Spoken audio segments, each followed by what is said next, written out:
El surgimiento hace miles de años de una cadena de volcanes y altas montañas dio lugar a la creación de una prodigiosa cuenca que alojó en su seno 5 lagos que dieron vida a pueblos, barrios, villas y ciudades. Al paso de los siglos han ido conformando la Ciudad de México, una de las más grandes, complejas y bellas del mundo. Esto es Crónicas y Relatos de México.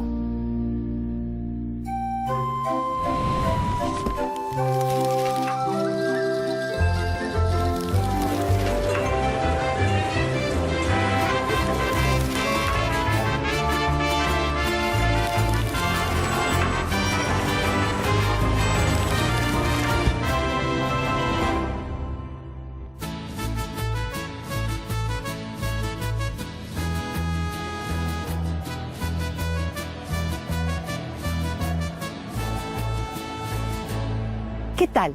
Soy Ángeles González Gámez. Bienvenidos a Crónicas y Relatos de México. Trascendentes instituciones que han marcado la educación y la cultura de nuestro país ocupan bellas e imponentes construcciones que en sí mismas guardan rica historia. Hoy vamos a visitar 2 de las más significativas que se encuentran en el corazón del centro histórico de la Ciudad de México. Acompáñenme.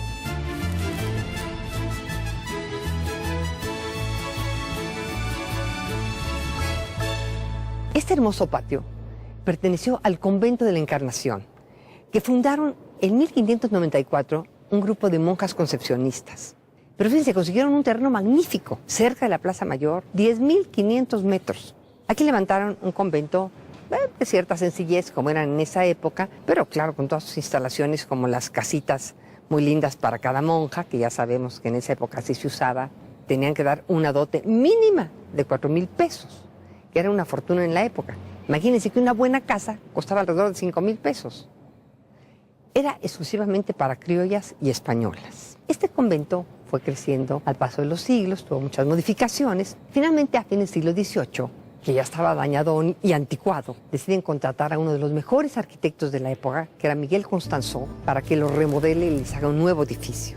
Él va a hacer una preciosidad con 2 grandes patios, y ya con ese estilo neoclásico, que estaba entonces ya empezando a estar de moda, era fines del siglo XVIII, todo recubierto de cantera, almohadillada.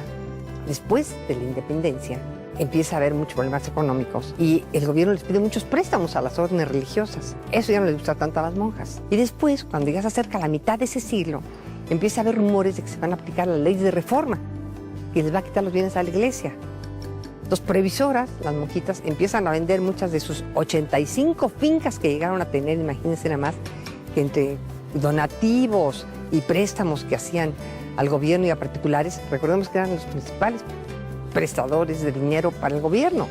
Cuando el edificio queda abandonado, un tiempo lo va a ocupar un batallón de guerra. Después van a crear aquí la Escuela de Artes y Oficios, esa que después se va a pasar al convento de San Lorenzo y que se va a convertir en la ESIME. Bueno, en ese entonces pensaron echar el patio para utilizarlo como sala de exposiciones. Afortunadamente, hubo una gran oposición de las gentes cultas y sensibles que dijeron, no, eso es un crimen, el techo más hermoso es el firmamento. Y se salvó. También estuvo aquí un tiempo la Escuela de Jurisprudencia, que después se trasladó al edificio del convento de Santa Catalina de Siena, aquí muy cerca. Después tuvo un uso verdaderamente importante, del cual les voy a platicar en otro espacio.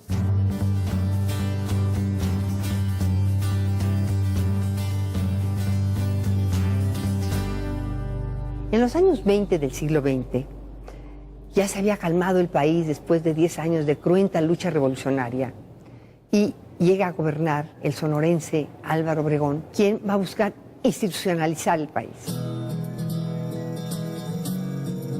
Dentro de este nuevo plan va a tener un papel fundamental la educación. Él había nombrado a un intelectual muy destacado, José Vasconcelos, al frente de la Universidad Nacional, que se había refundado 10 años antes, en 1910. Desde esta plataforma, Vasconcelos va a impulsar la creación de una Secretaría de Educación Pública que viniera a sustituir la que existía de Instrucción Pública y Bellas Artes, que realmente nunca había funcionado. Así, en 1921 van a ser la flamante Secretaría de Educación Pública con toda una nueva ideología, todo un nuevo proyecto educativo. La primera medida que les preocupaba era luchar contra el analfabetismo. Para combatir esto, se hizo un plan muy ambicioso que contemplaba establecer una red de bibliotecas públicas, crear libros de texto gratuitos, para lo cual Vasconcelos logró que se le dieran las prensas que tenía el gobierno para que aquí se llevaran a cabo esos libros. También convenció, fíjense, a los intelectuales que fueran a misiones culturales, a los pueblos más alejados, a llevar la palabra escrita. Se crearon las escuelas rurales, se establecieron los desayunos escolares. Bueno, fue un plan ambiciosísimo que cubrió prácticamente todo el país. Un proyecto de estas dimensiones requería una sede propia. Así se decidió que fuera el antiguo convento de la Encarnación, que tenía las dimensiones adecuadas para adaptarlo para este nuevo uso que iba a ser importantísimo para el destino del país. Y ahora vamos a otro espacio para seguir platicando de qué pasó después.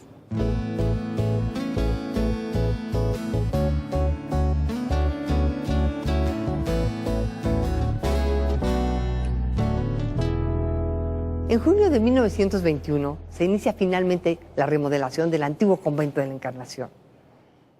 La va a dirigir el arquitecto Méndez Rivas. Él va a realizar un edificio, ya dijimos en estilo neoclásico, pero va a guardar finalmente la estructura del antiguo convento, aunque va a demolerse muchas construcciones que le habían agregado al paso del tiempo.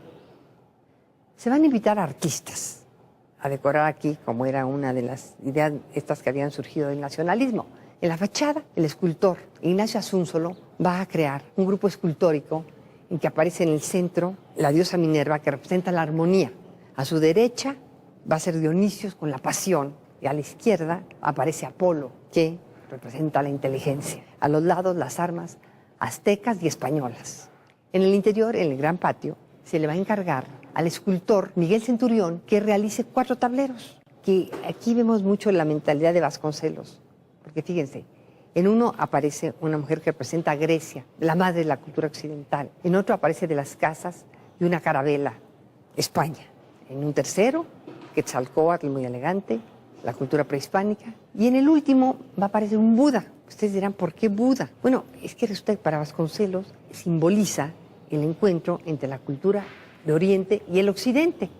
Pero por supuesto, lo que no puede faltar aquí es el muralismo. Se va a contratar a Diego Rivera, que va a llevar a cabo una obra enorme. Va a pintar alrededor de 1.580 metros de murales. El patio principal está dedicado al trabajo, aparecen todos los oficios, mineros, campesinos, alfareros, artesanos. También hay el patio de las fiestas, donde va a representar todas esas fiestas que la mayoría hasta la fecha siguen festejando, como los Días de Muertos, como el Viernes de Dolores, los carnavales. También, por supuesto, hay pues muchas escenas de la Revolución Mexicana, ¿no?, que era su pasión. Aparecen personajes reales, como a él le gustaba hacer. Aquí hay uno donde aparece precisamente Frida Kahlo. Va también a presentar la burguesía con un tono medio burlón. Y bueno, inclusive va a pintar un mural donde va a pintar a sus detractores. Saben que Diego era bastante polémico y conflictivo. Y en ese mural va a poner a Vasconcelos de espaldas, sentado en un elefantito, porque ya para entonces era el final ya de los trabajos, ya tenía un conflicto ideológico con Vasconcelos. Bueno, ese edificio, no cabe duda, es una joya de nuestra historia, tanto por lo que guarda de la memoria educativa de nuestro país, como por esta obra mural impresionante. Seguimos en Crónicas y Relatos de México.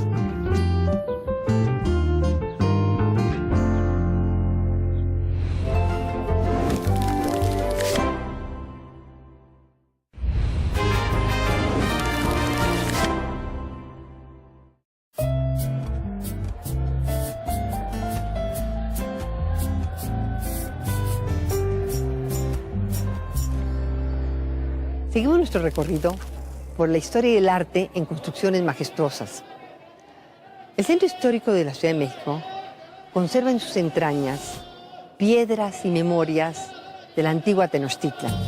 Hoy nos encontramos en un sitio de un gran simbolismo. Aquí estuvo el palacio del emperador Moctezuma, quien gobernaba Tenochtitlan a la llegada de los españoles. Las crónicas lo describen como un sitio verdaderamente impresionante, con una parte de habitaciones para las esposas del emperador, que tenía muchas, otra área en donde él trabajaba, una donde vivía. Se habla de que tenía un zoológico con muchísimas especies de animales, donde había estanques de agua dulce y de agua salada, porque según los peces que tenían en uno y en el otro, hablan de que tenían árboles frutales, flores olorosas. Bueno, era un verdadero paraíso. Pero aquí, en Tlatoani, tenía unos cuartos pintados de negro, con el piso de piedras de basalto negra, sin ventanas, que se conocían como las casas de negridas. En ese sitio, el monarca se retiraba a meditar cuando lo acosaba algún gran problema. Se dice que ahí le dieron sus sacerdotes los presagios que anunciaban el fin de su gran imperio. Y era una cosa increíble que hace poco se hicieron unas restauraciones y en las excavaciones salieron vestigios de las casas de negritas. Imagínense toda la historia que hay en este lugar. Después de la conquista, Cortés decide quedarse con este palacio y con el del padre de Moctezuma, Axayácatl, que se encontraba del otro lado de la Plaza Mayor. Él instala sus habitaciones, el conquistador, en el del padre de Moctezuma, y este empieza a remodelarlo con la idea ya de vendérselo a la corona española. Entonces los alarifes comienzan a levantar columnas, a hacer viguería, arcos, o sea, la arquitectura tipo española. Ahora quiero que me acompañen a otro espacio en donde vamos a platicar un poco de cómo era el comercio en Tenochtitlan, porque eso está íntimamente relacionado con lo que después sucedió en este sitio. Acompáñenme.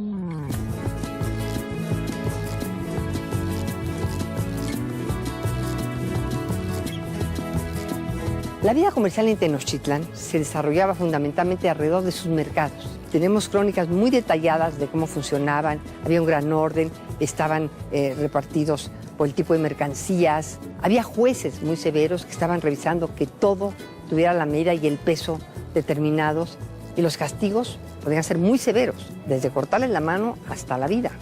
La moneda que se utilizaba era fundamentalmente granos de cacao, aunque también se podían utilizar textiles de algodón o piedritas de jade llamadas chalchihuís, que eran también muy codiciadas. Pero fíjense nada más, los jueces tenían que estar también muy avisados porque había personas que las cáscaras de cacao las rellenaban de arena, las pintaban y las hacían pasar como granos. A esos, cuando los descubrían, haciendo su mercancía pirata, les costaba la vida. Ahí no andaban con juegos. Los españoles trajeron la moneda metálica. Poco tiempo de su llegada descubrieron que México era riquísimo en recursos minerales. Y dijeron, oye, pues, ¿por qué no acuñamos aquí la moneda? Y así se empezó a hacer. Y esa moneda fue de lo más apreciada en todo el mundo. Pero cuando les digo todo el mundo, es que la moneda circulaba en Europa, en Asia, en la India. Y era muy preciada porque la plata era de una calidad excelente y tenía el peso que se decía.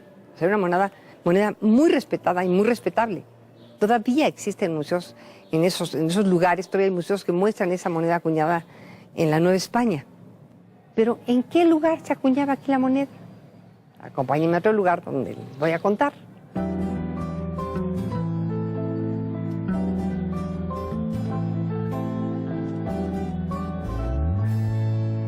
En 1535 llega a la Nueva España el virrey Antonio de Mendoza con una cédula real que establece la creación de la primer casa de moneda del continente americano en la capital de la Nueva España, la Ciudad de México.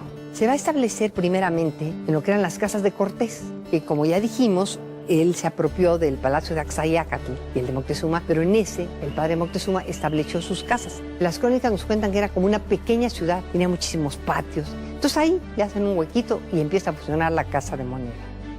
Posteriormente se traslada a las casas de cabildo, que estaban allá a un lado del palacio virreinal, pero finalmente se ve la necesidad que tenga su propia sede. Cada día había más demanda y entonces se decide que se debe de instalar a un lado del palacio virreinal, en donde habían estado las casas de negritas de Moctezuma, porque además aquí funcionaba el azogue, que era el mercurio con el que se separaban los metales, que pagaba un impuesto al virrey, por eso lo tenían aquí. De manera que ya se instala aquí la casa de moneda, que va a ser su sede definitiva ya. Era una construcción muy sencilla, según nos la muestran los planos, de un solo piso, pero la demanda empieza a crecer. Como ya dijimos, se volvió una moneda codiciadísima en todo el mundo. Y ya en el siglo XVIII se ve la necesidad de ampliar el recinto. Se contrata al arquitecto Miguel Constanzó, ese maravilloso arquitecto que ya hablamos otras obras que realizó, Pero fíjense que es muy interesante aquí, porque él va a construir este edificio justo en el momento, digamos, en que el neoclásico, el estilo neoclásico, empieza a desplazar el barroco. Entonces, este edificio va a tener muestras de ambos estilos. La fachada va a ser de tesontle, esa piedra volcánica hermosísima, color vino, que era muy característica del estilo barroco, decorada con cantera en los marcos de puertas y ventanas. Y tiene un portón que es una obra de arte. Ese lo realizó un maravilloso orfebre, Antonio Pareja, quien utilizó, como era un lugar donde había metales muy valiosos, entonces él lo cubrió, fue una madera muy sólida, un portón de este grueso, y cubierto con unas placas de metal, todas claveteadas, preciosas, y con unas incrustaciones de unos clavetones enormes de bronce, así como unas jaladeras que se hicieron en Oriente, bellísimas, que inclusive son el emblema actual de este sitio. El interior, ese sí va a ser muy neoclásico, porque fíjense, en dos lados va a tener arcos medio barrocos, pero tiene una fachada interior principal que es absolutamente neoclásica, con una enorme portada flanqueada por dos columnas estriadas, elegantísimas, y en la parte alta un frontón triangular roto, que es típico del neoclásico, que enmarca un medallón que muestra una imagen en alto relieve del monarca Felipe V. La Casa de Moneda funcionó aquí hasta el año de 1850, cuando se decide trasladarla al Apartado, ese sitio del que alguna vez hemos hablado, que era donde desde hacía muchos siglos se llevaba a cabo la separación de los metales finos. Había que apartar el oro y la plata, que venían revueltos con muchos otros metales en material, para sacar el quinto real. O sea, la quinta parte de todo lo que se sacaba de oro se tenía que apartar para mandárselo al rey de España. Por eso se llamaba el quinto real. Entonces este lugar queda vacío, rápidamente se instalan aquí en la Secretaría de Hacienda, abren unas oficinas, al poco tiempo también la Suprema Corte de Justicia necesita una sede, vienen aquí. Finalmente el edificio quedó vacío y se le dedicó a un uso maravilloso que conserva hasta la fecha. Seguimos en Crónicas y Relatos de México.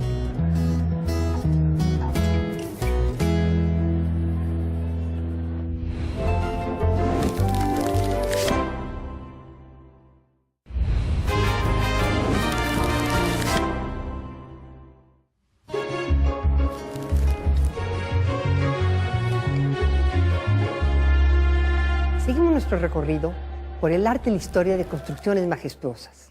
En 1808, el virrey Iturrigaray mandó crear una junta de antigüedades cuyo objetivo era conformar una colección de objetos de la cultura mexicana para mandarlos a España. Estos se fueron guardando en la universidad.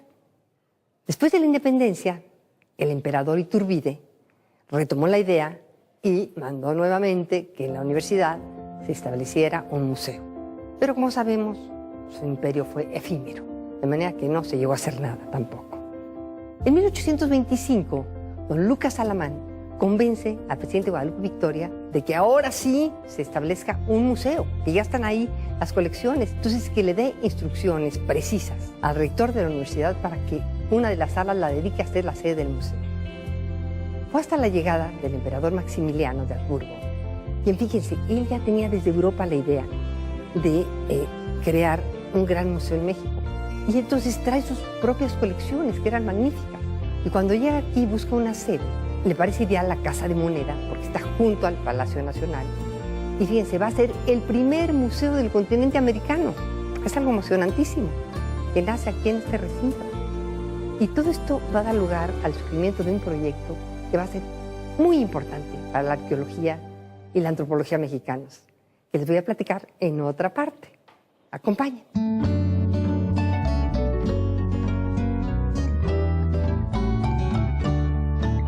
En 1906 van a comenzar a llegar arqueólogos y antropólogos norteamericanos y europeos que se fascinan con todo este tesoro que hay en México del pasado.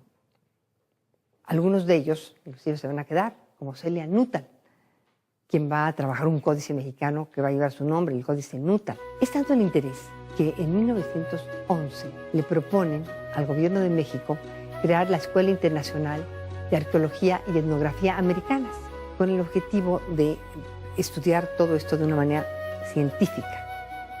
Y seleccionan a un joven estudiante profesor que era muy talentoso, que se llamaba Manuel Gamio.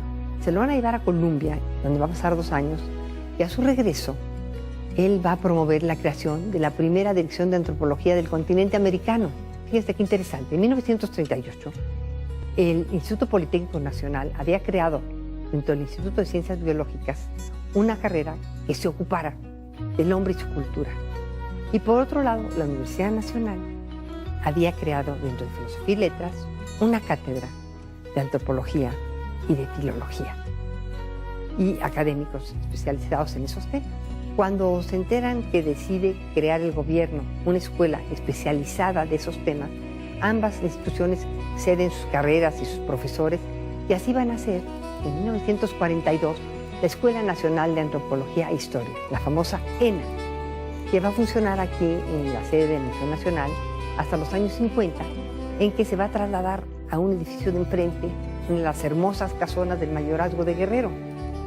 A mí me emociona este lugar, yo le llamo la madre de los museos, porque imagínense que de aquí salieron las colecciones para formar el Museo de Historia Natural en el Chopo, el Museo del Virreinato en Tepoztlán, el Museo de Historia en el Castillo de Chapultepec y finalmente el Museo Nacional de Antropología, que también está en Chapultepec. Díganme si no es absolutamente emocionante todo lo que se generó aquí.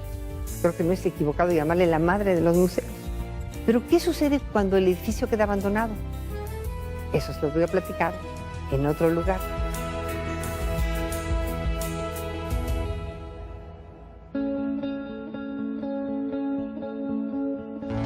Al salir las últimas colecciones al Museo Nacional de Antropología en Chapultepec, el edificio queda vacío y varias oficinas le echan el ojo. Imagínense tener aquí oficinas.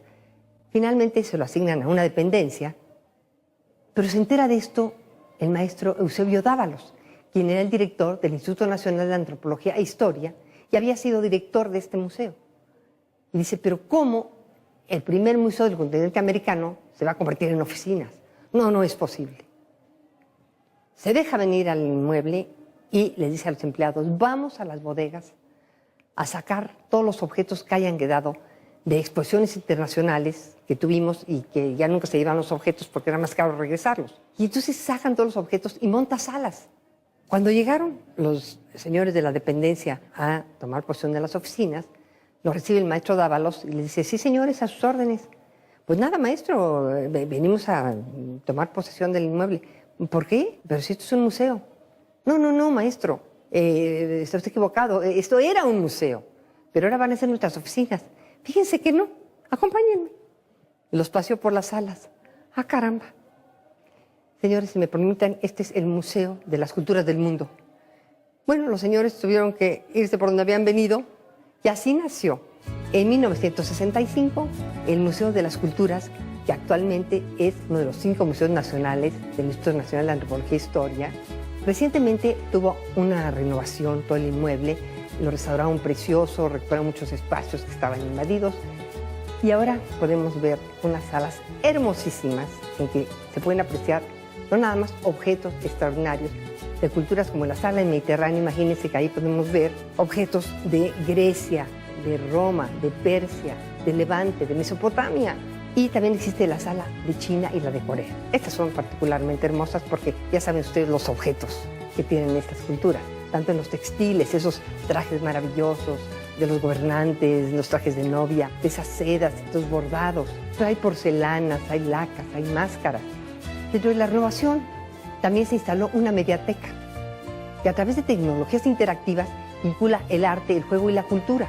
Así es que cuando vengan por la calle de Moneda, no dejen de asomarse en este museo que les va a ofrecer muchos agasajos, comenzando por la arquitectura, las colecciones y el mural de Rufino Tamayo, que es muy poco conocido.